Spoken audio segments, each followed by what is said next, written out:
Hello friends, welcome to Defence Matrix. तो पाकिस्तान द्वारा claim किया जा रहा है कि करीबन 4 इंडियन रफाल जो कि पाकिस्तान में घुसने की कोशिश कर रहे थे, इनको पाकिस्तान एयरफोर्स की मुस्तैदी द्वारा रोका गया है, जिसके अंतर्गत इनके सिग्नल्स को जैम कर दिया गया था और मजबूर कर दिया गया था वापस लौटने के लिए। तो कई जगह पर यह क्लेम किया जा रहा है कि 4 रफाल को 4 मिनट के लिए जैम करके वापस लौटाया गया था। कई जगह पर कहा जा रहा है 4 रफाल 4 घंटे के लिए जैम थे। कई जगह पर यह कहा जा रहा है कि ये JF-17 से किया गया था। कई जगह पर कहा जा रहा है J-10 से किया गया था।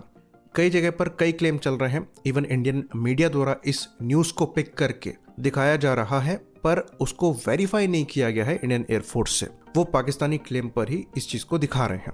तो यहाँ पर पाकिस्तानियों को एक सजेशन है कि अगर वो कोई भी प्रोपागेंडा कर रहे हैं तो एक ही नैरेटिव पर स्टिक करें। अगर आप मल्टीपल इन्फॉर्मेशन को चलाएंगे तो ये प्रोपागेंडा फेल हो जाएगा। जैसे कि जो लास्ट एंगेजमेंट में इंडियन MiG-21 पाकिस्तान एयरफोर्स द्वारा शूट डाउन किया गया था 2019 में, वो कई जगह पर पाकिस्तानी क्लेम करते हैं कि JF-17 ने करा था, और जबकि पाकिस्तानी एयरफोर्स कहती है कि F-16 ने किया था। तो ये नैरेटिव आपका जो है ये फेल हो जाता है। ऐसा लगता है कि पाकिस्तान की साइड से डेस्परेशन है JF-17 का रेलेवेंस दिखाने की। कभी MiG-21 शूट करा देते हैं, कभी कभी रफाल को जैम करा देते हैं। तो ये बात हम आपको बता दें कि जब ऐसी लड़ाइयाँ होने वाली होती हैं तो जो प्रोपागेंडा है वो चालू हो जाता है। खासकर जो कमज़ोर कंट्रीज़ होती हैं वो ऐसा प्रोपागेंडा चलाती हैं अपने आप को स्ट्रॉन्ग दिखाने के लिए, क्योंकि उन्हें पता है कि रियल में कैपेबिलिटी उनके पास नहीं है। ये चीज़ आपने रशिया यूक्रेन वॉर में भी देखा होगा। यूक्रेन की साइड से मैसिव प्रोपागेंडा चलाया गया था।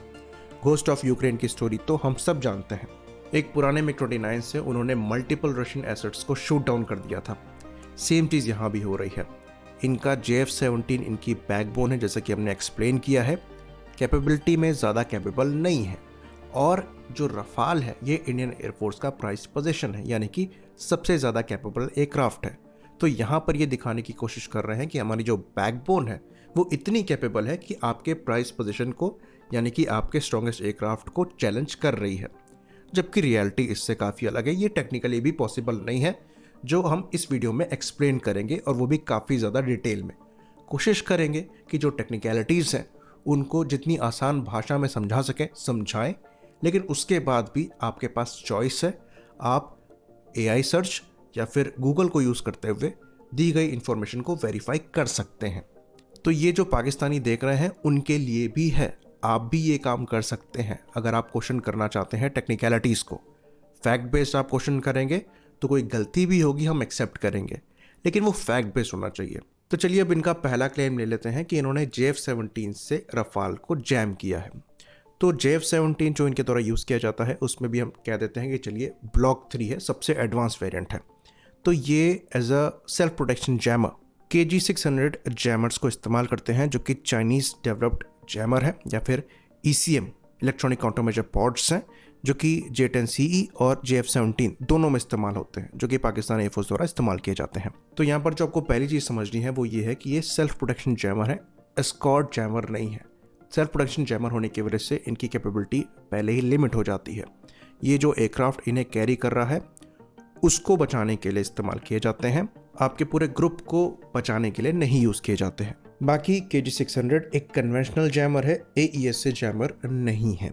हाँ, ये उन एयरक्राफ्ट के साथ कैरी ज़रूर किए जा सकते हैं जो कि AES से फायर कंट्रोल रडार को यूज़ कर रहे हों, जैसे कि J-10CE और JF-17 ब्लॉक 3, पर ये उतना बेहतर तरीके से एक दूसरे को कॉम्प्लीमेंट नहीं कर पाते हैं। यहाँ पर हम फायर कंट्रोल रडार और जैमर की बात कर रहे हैं, जितना बेहतर तरीके से एक AES से फायर कंट्रोल रडार और AES से जैमर कर सकता है, क्योंकि जो AES से रडार होते हैं ये डिफरेंट फ्रिक्वेंसीज पर काम कर सकते हैं, वहीं पर आपका जो कन्वेंशनल जैमर्स है उसके पास ये सहूलियत नहीं होती है।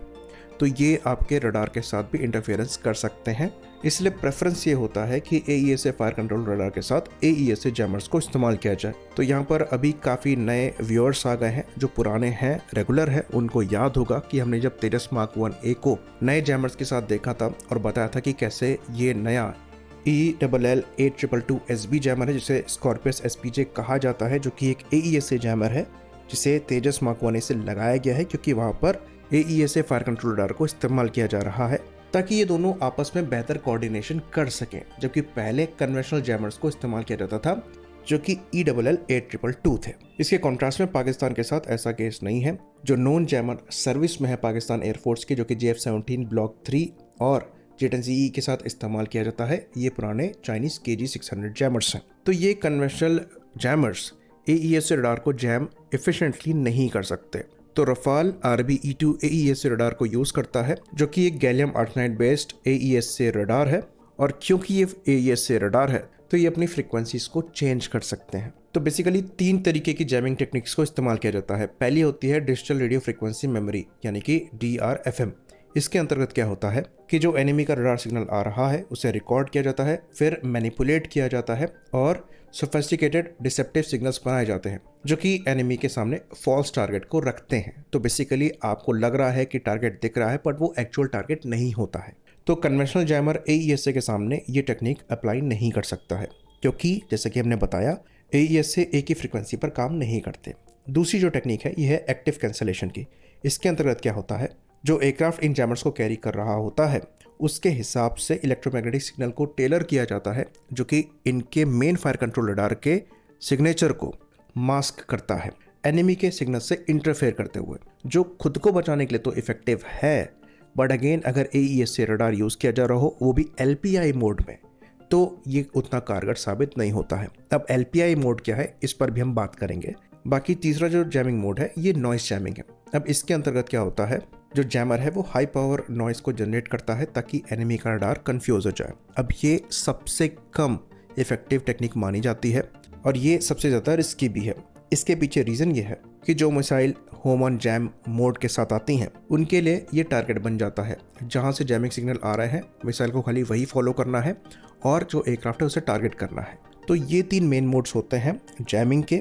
और अगर आपका जैमर AES से नहीं है जो कि AES रडार को कॉम्प्लीमेंट कर पाए तो ये तीनों ही इफेक्टिवली आप अप्लाई नहीं कर सकते, क्योंकि अगर आपका जैमर भी AES से रहेगा तो वो एनिमी के हिसाब से अपनी फ्रीक्वेंसीज को चेंज कर पाएगा। यहाँ पर वो लिमिट बन जाती है। तो ये जैमर्स सेल्फ प्रोटेक्शन के लिए भी अच्छे नहीं हैं। पर अब यहाँ पर एक और टेक्निक एग्जिस्ट करती है जैमिंग की और इसके बारे में ज़्यादा चर्चा नहीं होती है। तो जो AES fire control radar aircraft use कर रहा है उसे भी इलेक्ट्रॉनिक अटैक के लिए इस्तेमाल किया जा सकता है, लेकिन ये लिमिटेड जैमिंग ही प्रोवाइड करा सकते हैं।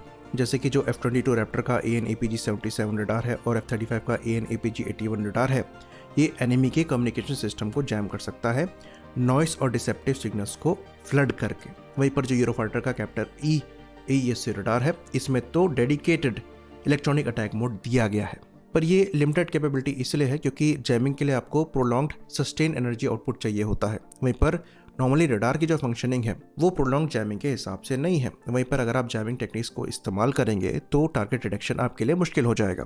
अगेन जो रडार का मेन फंक्शन है वो नलीफाई हो जाता है। बाकी थर्मल लिमिटेशंस तो यहाँ पर हैं ही। रडार वैसे ही काफ़ी गर्म होता है। अगर आप शॉर्ट ड्यूरेशन के लिए भी जैमिंग को यूज़ करेंगे तो नॉर्मल फंक्शनिंग भी यहाँ पर डिसरप्ट हो जाएगी। हाँ, 6th जेन प्लेटफॉर्म में जो आपका फायर कंट्रोल रडार है और बाकी जो EW जैमर्स वगैरह हैं इनको as a unified AES based system बनाया जा रहा है, पर ये फ्यूचर है 6th जनरेशन के लिए। अब यहाँ पर पाकिस्तान ये क्लेम कर दे कि हमारा जो JF-17 है ये फ्यूचर से आया हुआ एयरक्राफ्ट है, J-10 फ्यूचर से आया हुआ एयरक्राफ्ट है, तो बात अलग।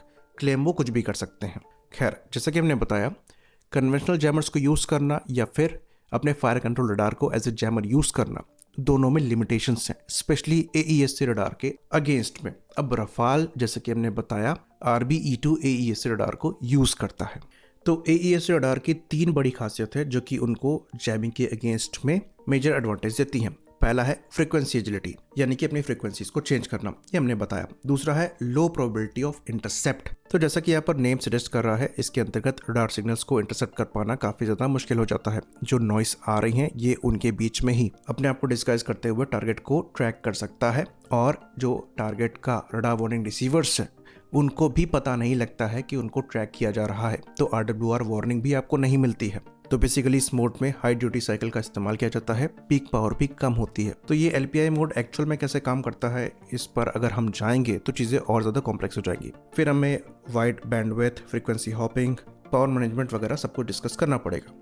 ये कॉम्प्लेक्स है। बस इतना समझ लीजिए कि एक LPI मोड होता है जिसके अंतर्गत टारगेट की ट्रैकिंग भी करी जाती है और टारगेट को पता भी नहीं लगता है कि वो ट्रैक हो रहा है, और पता नहीं लगेगा तो वो जैम नहीं कर पाएगा। और ये खाली रफाल के लिए नहीं है, इवन जो पाकिस्तान द्वारा AES रडार यूज़ किए जा रहे हैं वो भी इन मोड्स को यूज़ करते होंगे। हाँ, एक चीज़ ज़रूर है कि जब LPI मोड को इस्तेमाल किया जाता है तो टारगेट की डिटेक्शन रेंज जो है वो कम हो जाती है, क्योंकि आप लोअर पावर को यहाँ पर यूज़ कर रहे हैं। तो क्योंकि इंडिया और पाकिस्तान के बीच में डिस्टेंस बहुत ज़्यादा नहीं है तो LPI मोड्स का इस्तेमाल किया जा सकता है। तो ये तो रही आधी बात। दूसरी चीज़ रफाल के साथ जो बड़ा एडवांटेज है, जिसके बारे में दूसरे लोग भी चर्चा नहीं कर रहे हैं, ये इसका स्पेक्ट्रा इलेक्ट्रॉनिक वॉरफेयर स्वीट है। ये दुनिया के one of the most capable electronic warfare suite में से एक है। तो ये आपका laser warning receiver, radar warning receiver, missile approach warning sensor और एक इंटरनल जैमर से मिलकर बना है। हाँ, रफाल में जो सेल्फ प्रोटेक्शन जैमर है ये इंटीग्रेटेड है बॉडी में ही, तो आपको अलग से पॉड कैरी नहीं करना पड़ता है और ये AES से है। तो जो काम JF-17 और J-10 एक्सटर्नल पॉड के साथ नहीं कर सकते, वो काम रफाल बिना पॉड कैरी किए हुए कर सकता है। तो ये रफाल को डिटेक्ट भी कर पाए उसकी भी पॉसिबिलिटी कम हो जाती है। जैम करने की बात तो बाद में आएगी। तो इनका जो सबसे एडवांस J-10 CE फाइटर है ये भी इंटरनल जैमर्स कैरी नहीं करता है। वहीं पर JF-17 में भी जो अपग्रेड हुआ था उसके अंतर्गत भी जैमर्स को इंटरनली इंटीग्रेट नहीं किया गया था। तो टेक्निकली तो पाकिस्तान के पास ये कैपेबिलिटी नहीं है कि वो रफाल को जैम कर पाए। इवेंट डिटेक्शन भी इनके लिए मुश्किल है। लेकिन घोस्ट ऑफ पाकिस्तान कुछ भी कर सकता है। जब घोस्ट ऑफ यूक्रेन कुछ भी कर सकता है तो घोस्ट ऑफ पाकिस्तान जो कि JF-17 पर सवार है वो कुछ भी कर सकता है। वो रफाल गिरा सकता है, वो इंडिया का एयरक्राफ्ट कैरियर गिरा सकता है और वो पाकिस्तान को एशिया की नंबर 3 एयरफोर्स बना सकता है। खैर, ऐसे बहुत से क्लेम आते रहेंगे। इसी बात पर इस वीडियो को हम खत्म करेंगे। लाइक करिए, सब्सक्राइब करिए। जय हिंद।